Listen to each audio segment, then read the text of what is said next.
মানুষ চিনার একটা উপায় আছে। সবচেয়ে মানুষকে আপনি চিনতে হলে আপনাকে একটা ব্যবসা ধরা লাগবে।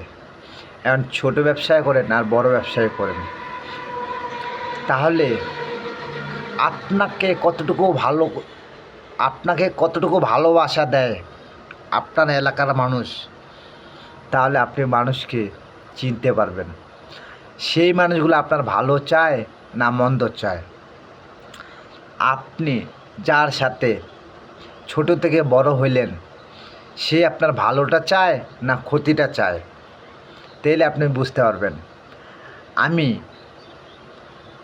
যখন ব্যবসা ধরি নাই, কত বন্ধুবান্ধবের সাথে ঘুরতাম, আসলে যখন ব্যবসা করলাম ওই বন্ধুগুলাই আবার যার সাথে চলাফেরা করে বড় হইলাম, তারাই আমার ক্ষতি করার জন্য এক পা উঠে আছে। কীভাবে ক্ষতিটা করলো আপনি বুঝতেও পারেননি।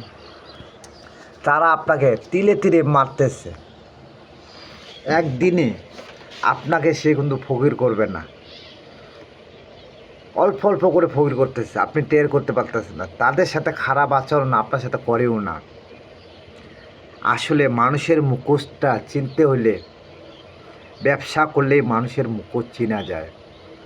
ভাই, মানুষ চিনার পৃথিবীতে যদি কঠিন কাজ থাকে, একমাত্র মানুষ চিনারই মনে হয়, আমার কাছে বড় মনে হয় যে মানুষ চিনাটাই সবচেয়ে বড় কঠিন কাজ।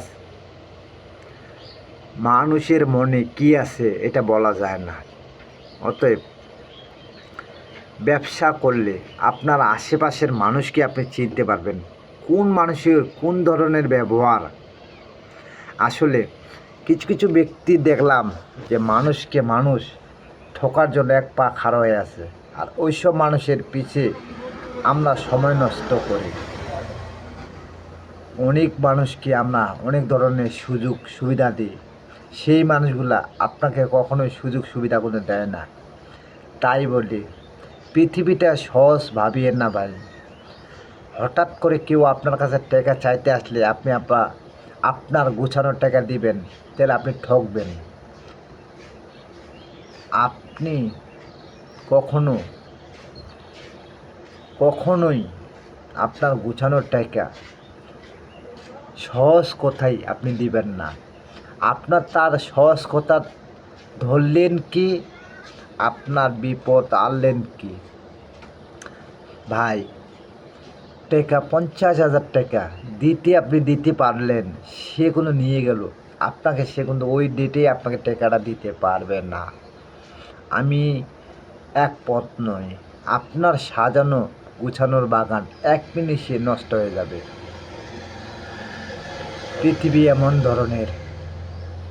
তাই বলি, মানুষকে চিনতে হলে ছোট্ট ধরনের একটা ব্যবসা করেন, তাহলে আপনি যার সাথে চলতেন ফিরতেন, তাহলে আপনারা চিনতে পারবেন। তার আগে চিনতে কখনোই মানুষকে পারবেন না। আর আমি জানি, যতদিন বাঁচে থাকবো